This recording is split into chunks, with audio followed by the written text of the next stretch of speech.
welcome back to another edition of the Freedom Corner podcast.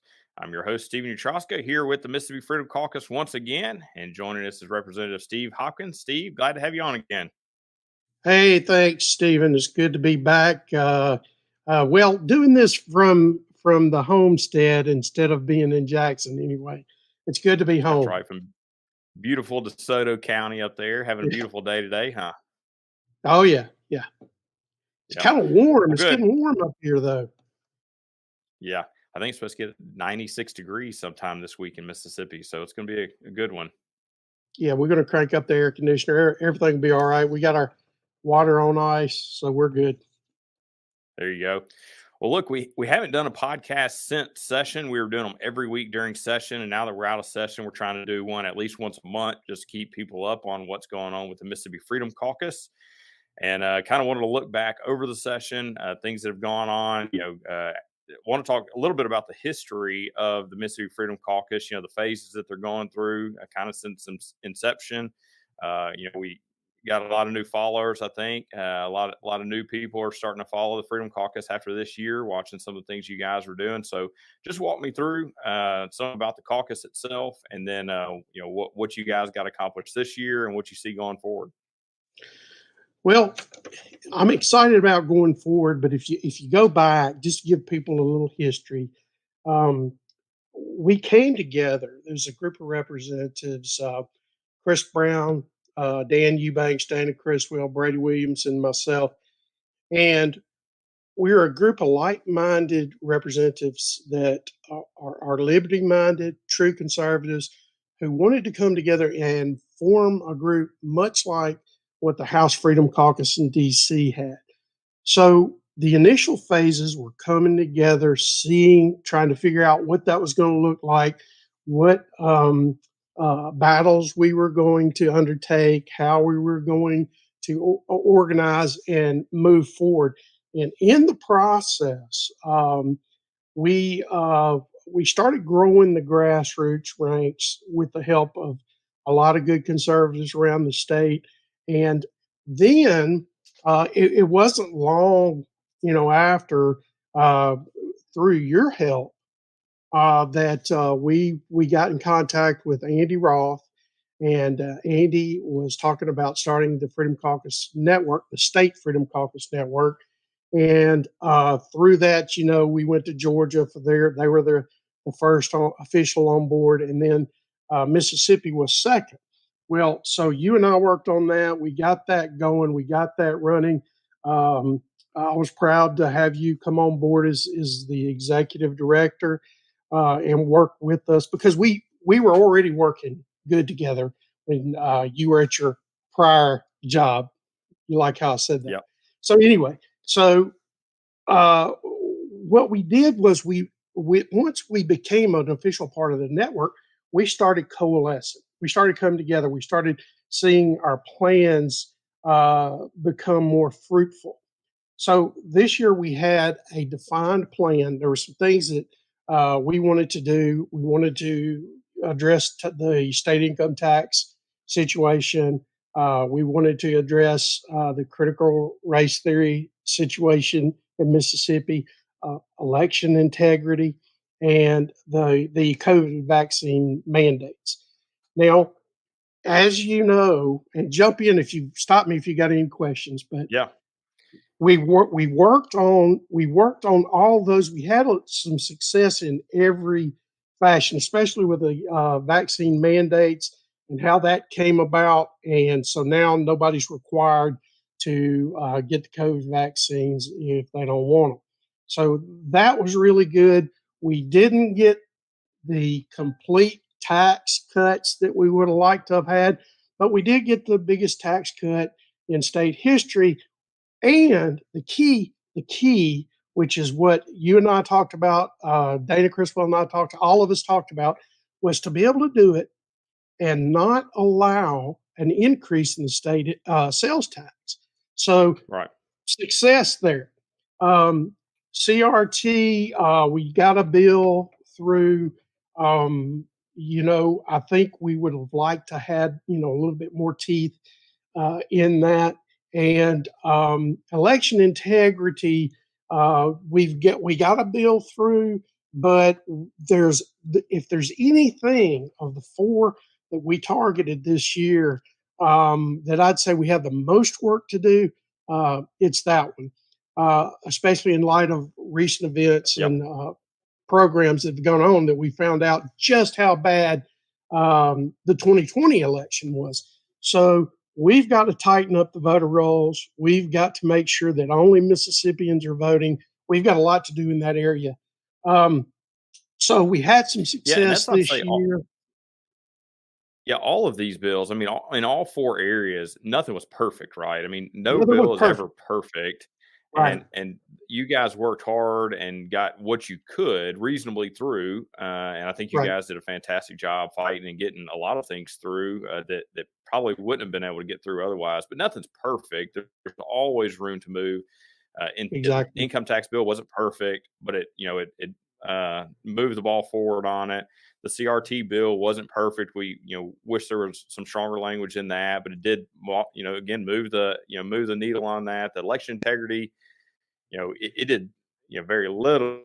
It did do something, but there's a lot Yeah, to do there. And like you said, with the documentary that just came out, 2,000 Mules, which is very right. eye opening about what's going on. I think that tells us even more how much we have to work on election integrity in Mississippi. Oh, yeah, we've got a lot to work on for sure. And I'm excited to stay in the fight and to keep moving the ball forward. And a lot of that has to do with, where do we go from here?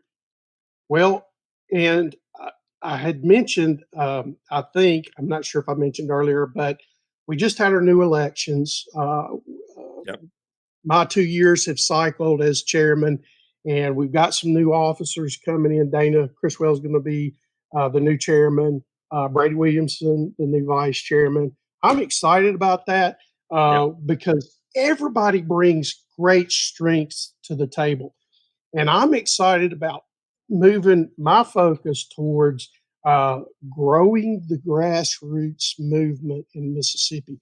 We've got to get our grassroots movement organized and on the same page so that we can turn things around for a true conservative Mississippi.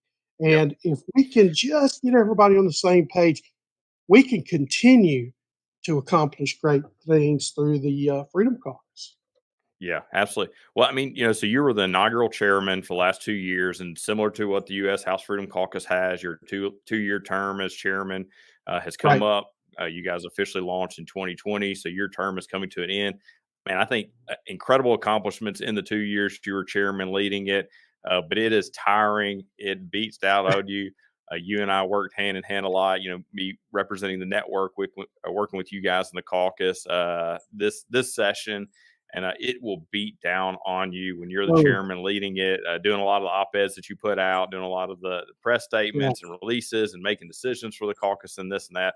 I know how hard it is. And so I know you're probably happy to Oh, roll that off and let Dana take that. But I'm with you. I well, think what that will allow you to do now is continue to work with the caucus and in the caucus, but to focus right, on a different area of growing the caucus. right, right. And it does. It takes its toll, and you got to give you know a hand to the DC House Freedom Caucus. They knew what they were doing by having it 2 years and cycling out, because you would suffer burnout big time. Yeah. But one of the biggest victories, Stephen, and you and I worked hand in hand, was the Region Smart bill, Yeah. killing the Tri-State Compact. Now, nobody knows better than you. We did a lot of work on that. We did a lot of digging on that. We put in time on a lot of radio shows on that to expose just how bad that was. And to stop that legislation alone was a huge win for the Mississippi Freedom Caucus. Yeah. Yeah. No, too many times people get into, well, what did you do this year? What did you pass this year? What kind of bills did you get out? But oftentimes, what we killed was much more significant than what we actually got passed in the legislature. So, and that was a bill that we really didn't see coming. It just kind of popped up out of nowhere, and it took a large majority of time away from you guys in the caucus. Took your time away from trying to pass some of the bills that you were working on, your four priority areas, and this wasn't one Right. of them. This wasn't one of the four priority areas, but eminent domain is something that you guys are always interested in, whether it's one of your big four or not. And so you spent a lot of time. You went on Glenn Beck, and Glenn Beck's army, of grassroots conservatives kind of came out and helped you guys push Right. that, at the legislature, and did a lot in killing that and exposing not only the legislation itself, but a lot of the people who are pushing the legislation. Oh yeah, no doubt. Uh, just a huge benefit to be able to get on the Glenn Beck show and to let people all over the country. And I'm glad you brought that up, the Glenn Beck show, because of that. And you already know this, but just to let our viewers know, we've had many other states reach out to us wanting to know what to look for. I spent probably an hour on the phone with a group of legislators from Louisiana, just giving them some keywords to be able to do keyword searches, to be able to watch for these compacts, because this is something that's going to happen all over the country. It already has.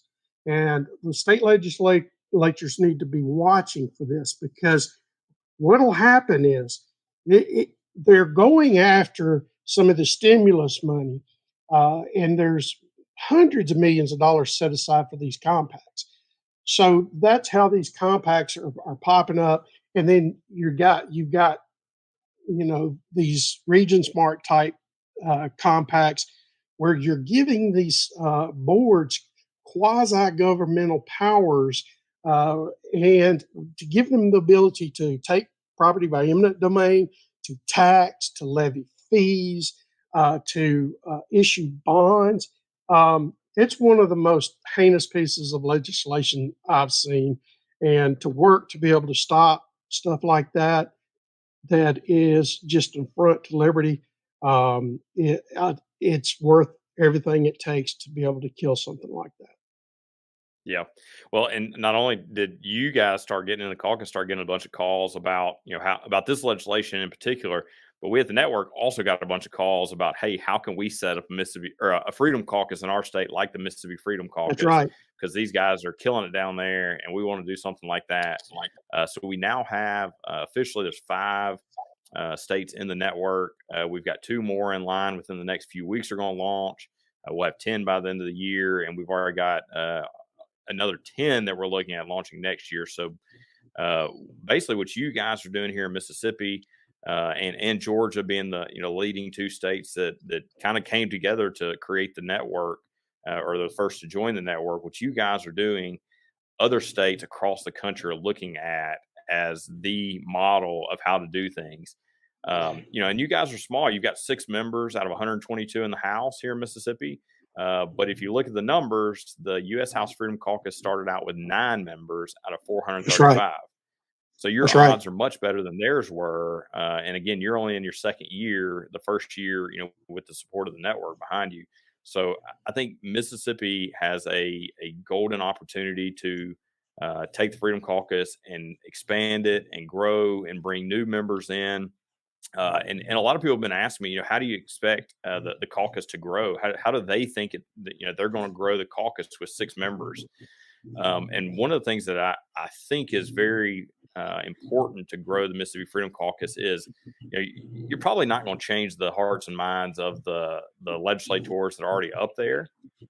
A lot of those guys have already sold out. They've sold their principles. They're probably not going to, turn around and go back. But I do think that as you get new, members that come in re-elections, they come in.